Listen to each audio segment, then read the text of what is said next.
The Nintendo GameCube has a unique place for gamers, and its library is jam-packed with entertaining titles, though horror titles can be found haunting the retro game shops.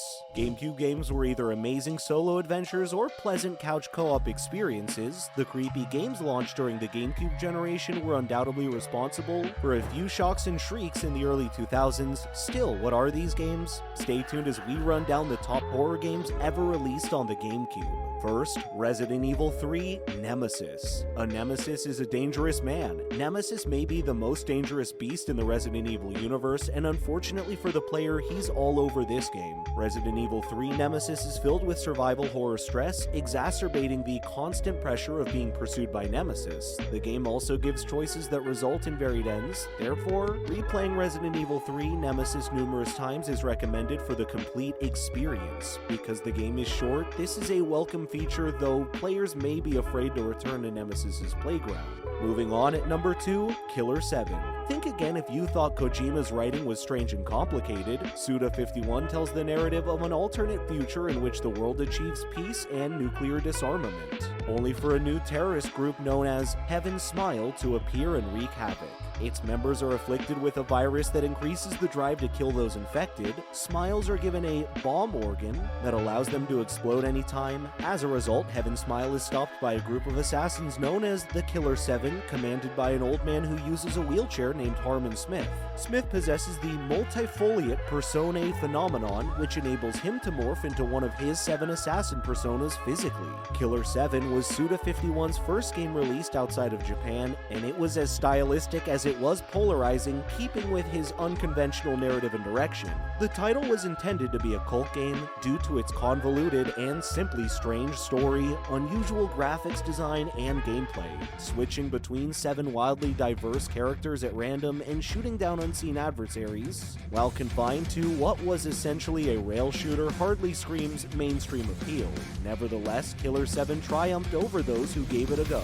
It also laid the groundwork for Suda51's breakthrough hit, No More Heroes. Killer 7 is the game for you if you enjoy odd games. Following that at number 3, Resident Evil 0. Resident Evil 0 is a precursor to the original Resident Evil with gameplay split between the two protagonists, Rebecca Chambers and Billy Cohen. Chambers is a police officer and Cohen is a convicted criminal, and the two are charged with investigating an abandoned Umbrella training center.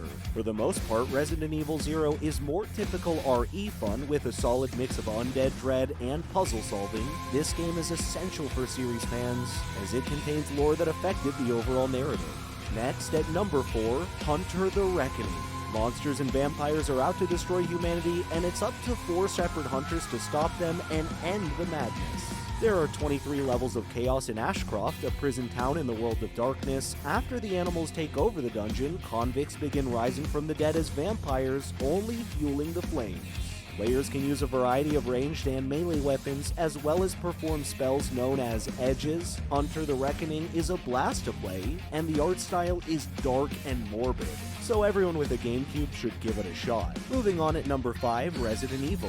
At this moment, the first Resident Evil is considered an icon. In 2022, no horror game series has stood the test of time as well as Resident Evil, and it all started in that mansion. The game allows the player to play as Jill Valentine or Chris Redfield, but the game also includes the lovely Barry Burton. The GameCube release of Resident Evil allowed a new generation of fans to fall in love with the franchise.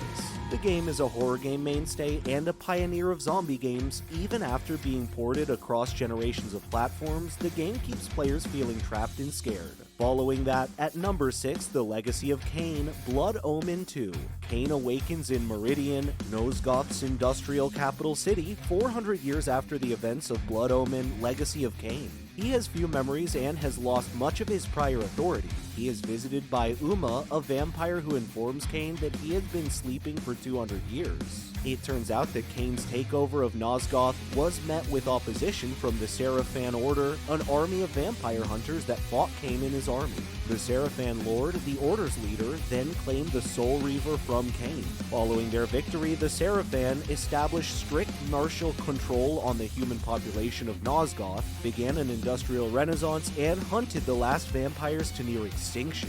Uma is a vampire member of the Cabal, an underground resistance organization. The Cabal assigned Cain the duty of eradicating the Seraphan, their leader, and the disloyal vampires that guard him. As they did with the first Blood Omen, Crystal Dynamics created a gripping game steeped in lore and atmosphere with Blood Omen 2.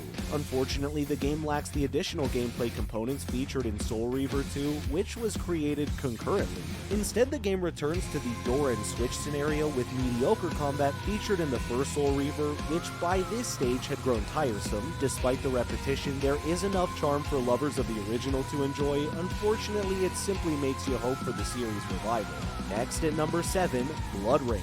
As a vampire, you're fighting so why not? The plot of Blood Rain centers around Rain, a Dhampir, half-human, half-vampire, and Brimstone Society agent. Rain is dispatched to several areas around the world to confront otherworldly beings between 1933 and 1938, right before World War II. Rain eventually discovers the Geingeist Gruppe, a group that intends to bring Hitler to power by capturing and reassembling the remains of Belair, a demon whose remains, as relics, grant their possessor extraordinary abilities. Blood Rain is a mishmash of cliches, and the first level is boring, but it can still be a moderately fun blend of melee combat and gunplay, and who doesn't enjoy biting into It's hardly the deepest game, but how many games have you slicing or shooting while sucking their blood? Moving on at number 8, Resident Evil 4. Resident Evil 4 is the best game on GameCube, and some fans consider it the series' pinnacle. Resident Evil 4 makes the player feel uneasy from start to end, despite Leon possessing decent weaponry. This game has many fantastic moments, from Leon emotionally bonding with a dog to fleeing in dread from a chainsaw-wielding psychopath. Fans will never forget popping that disc into their GameCube and being treated with the best horrifying zombie action video games had to offer at the time. Following that, at number 9, Luigi's Mansion. This time, Mario takes a back role because Luigi is the headliner. According to the story, Luigi gets alerted that he has won a mansion in a contest that he did not enter. He informs Mario, and they plan to meet that evening outside the mansion. Mario is nowhere to be found when Luigi arrives at the creepy-looking mansion. Luigi is attacked by a ghost upon entering the mansion, but is saved by a scientist, Professor Elvin Gadd. Gadd informs Luigi that he witnessed Mario leaving the mansion, but he hasn't seen him since. Luigi goes out to catch ghosts and find Mario using the Poltergust 3000 and Game Boy horror communication devices supplied by Gadd. Some fans were disappointed that Mario wasn't the protagonist in this GameCube launch title.